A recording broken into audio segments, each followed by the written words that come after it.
Welcome to Righteous Recipes, Passover edition. Righteous, dude. I'm Alexia. And I'm Shayna. And we're going to be making matzo ball soup today for Passover. Now, we know most of you are doing it in your homes this year, so for that reason, we're going to be making matzo ball soup and showing you how to do it. To be honest, I don't think I've ever been to a Passover Seder that hasn't had matzo ball soup. True, it's like a staple. It is, it totally is.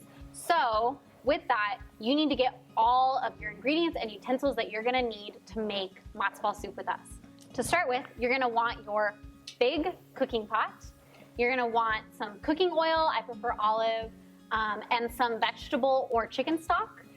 Depending on what you wanna do, you can either make it yourself or you can pull a Shayna and go buy some. It's gonna make it way easier, I promise. And then you're also gonna get a bunch of fun herbs and vegetables to make it great. So what we have over here, we've got half a pound of carrots, a quarter pound of celery, and 1 onion. And these are all just diced to nice sizes. And then we also have our herbs and our spices. We've got parsley here. We did fresh parsley. We did dill, thyme, garlic, which actually isn't on your recipe card, but we definitely recommend you use it. Salt, and then we have some fresh parsley sprigs and a fresh lemon. Nice. So question. Yeah. In terms of herbs, do you think that using maybe a fresh herb is better than a dried herb, or? I always prefer fresh. They always taste better to me, and you can usually get them organic when you can't always find spices like that are dried organic, but it's also about what you have on hand and what you're willing to go find. So we have kind of a mix here of both fresh and dried. That totally makes sense. If you're using dried, just a kind of a side note, you're gonna wanna use less than you would with fresh because it's more potent. So if you're using dried herbs, just kind of keep that in mind as we go. So here we go. All right, let's do it. So we're gonna start by getting our pot and adding some olive oil. You're just gonna wanna make sure there's enough on the bottom so that your veggies don't burn. So maybe not too much, but not too little either. Yeah, I would say probably like a couple tablespoons, enough to like evenly coat the bottom, making sure that none of them stick. Yeah. If you do too much oil though, you'll get the oil on the top of your soup and that's no good. So you're just gonna kind of wanna watch out for that. Next thing that we're gonna do is add in our stock. If you're not doing it with already pre-made stock, you're gonna want to start cooking your chicken ahead of time. But we have directions for that in our recipe card. If not, cheers. Ooh, splatter, don't get too excited. Beautiful. And while I'm doing this, what should we do next in terms of herbs? So for herbs, we kind of just did this ahead of time. We measured out what we wanted our quantities to look like. And then we also took any of our fresh herbs. In this case, we just had fresh parsley, but we chopped it up really fine. We did some like fresh sprigs, but then we also have some that's chopped. So measure accordingly, but definitely prepare that ahead of time. Same with the celery, carrots, onions, you name it. Are we ready? Yeah. All right, perfect. So we'll start with the bigger items. Careful not to splash. Usually go further. Do you want to help me? Oh, yes. Very nice. Ooh. Perfect. Okay, so then we'll add our herbs, spices. Beautiful. Oh, my big spoon. Oh yeah, I forgot about that. Woo! I'm gonna mix those all together.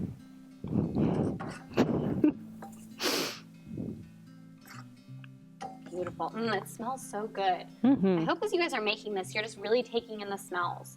Such a beautiful experience to cook. Very true. And then we also have all of these fresh ingredients. You'll sift these out at the very end, but you're gonna go ahead and put your parsley and your lemon slices. We kind of slice them as rounds, but you'll go ahead and put those in there whole and then fish it out at the very end when it's had time to infuse all the flavor into the stock. Perfect. So now you can join us in the kitchen. See you in a minute. See you there. So now that you've got your soup boiling on the stove, we're gonna go ahead and assemble the matzo balls. So here we have our matzo meal, we did 1 cup of it, and then you've also got eggs. So we went ahead and whisked them ahead of time just to save some time. Then we also have our mixture of dill and parsley and salt and pepper. Perfect. And then you're gonna wanna get your olive oil and your bubbly water, which the rest of the world knows as seltzer water. So what we're gonna go ahead and do is we have our dry ingredients. So we're gonna put these in here, salt and pepper, in with the matzah. I was a little preliminary on that. So we're gonna go ahead and grab our eggs, and then we're gonna do 4 tablespoons of oil. Do you wanna kind of eyeball that? Yep. Perfect. Got it. So 4 tablespoons of oil into the wet ingredients. Perfect. If you don't have a spoon, the lid works just as well. Also true. While she's doing that, I'm gonna go ahead and open up our seltzer water.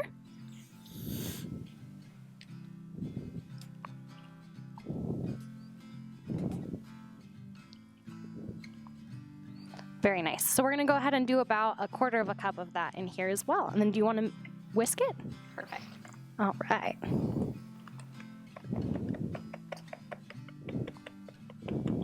Perfect.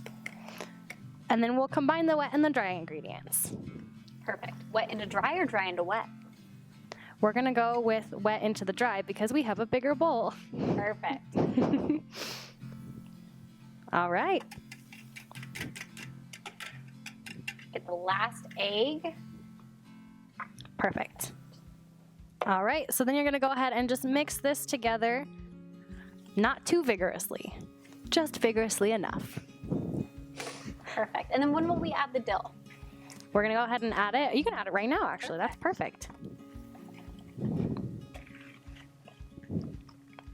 So this is just a really simple matzo ball recipe. You can do some different things with your spices and your herbs, but this is a good base to start with. Also, if you're just nervous enough about trying to make matzo balls, stay here.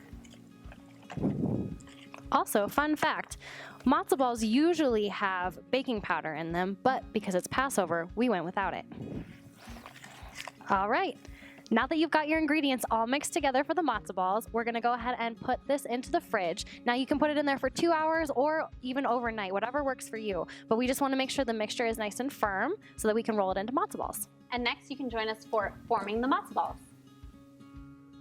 All right, let's get started with rolling our matzo balls. You're gonna wanna grab about 1 inch worth of matzo ball mix and begin to roll it. So here we go. You'll also want to make sure your hands are clean before you start this, which ours are.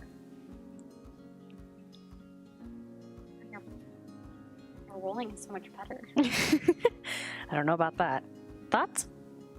Perfect. Great.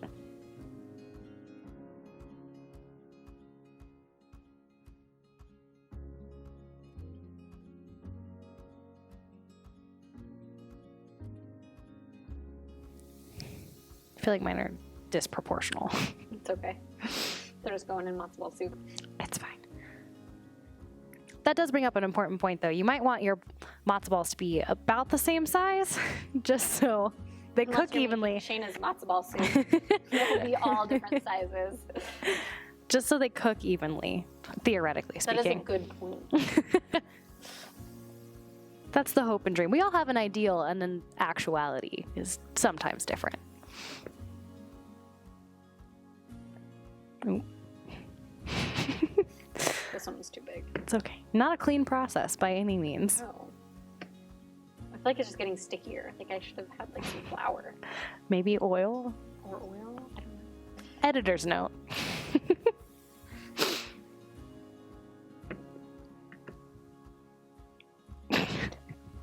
Do you want the rest of it? Yeah, maybe. Cool. Oh, here you go. Perfect. Yeah. Wow, this is super messy. Yeah. I feel like a child finger painting. Boop. Look at that. All right. Yeah. Perfect. So we would lift up the tray to show you, but there are a lot of matzo balls here, and we're gonna go put them in the soup. So yeah, once you finish your matzo balls, you're gonna just take them and you're gonna scoop them down into your soup and they're gonna cook in the soup. And then once that's done, we're gonna show you our final product. So see you pretty quick. So we went ahead and let the matzo balls cook in the soup for about 50 minutes, but it's gonna depend greatly on how large you made the matzo balls as to how fast they're gonna cook. So you can always pull one out. We did this thing where we cut it, ate one, oops, and we're gonna go ahead and check it, see how it tastes, see if it's like the right density. But if it's not, you just keep it cooking a little bit longer, check it again. Again, ours took about 50 minutes, but that's that. It'll depend on how you do yours. So we're gonna go ahead and spoon some into the bowls. Ooh, I'm so excited. It smells amazing, y'all. You want a little bit more? Yeah, so Another matzo ball? yes, please. So we usually do about 2 to 3 matzo balls, depending on how big they are per serving.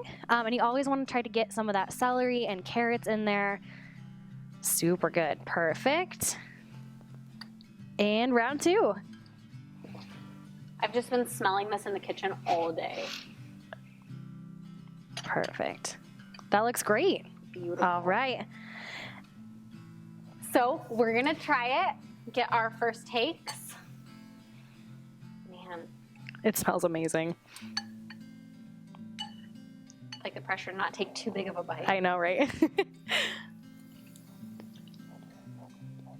Well, that's good. Great flavor. We did not do light sodium. No, Good. not at all. That's perfect. I won't take any more. We're definitely gonna go eat some more after this shot is done. Happy Passover, y'all. Thanks for watching this video. We hope you enjoyed it. We hope that your Passover is blessed, and we love you guys.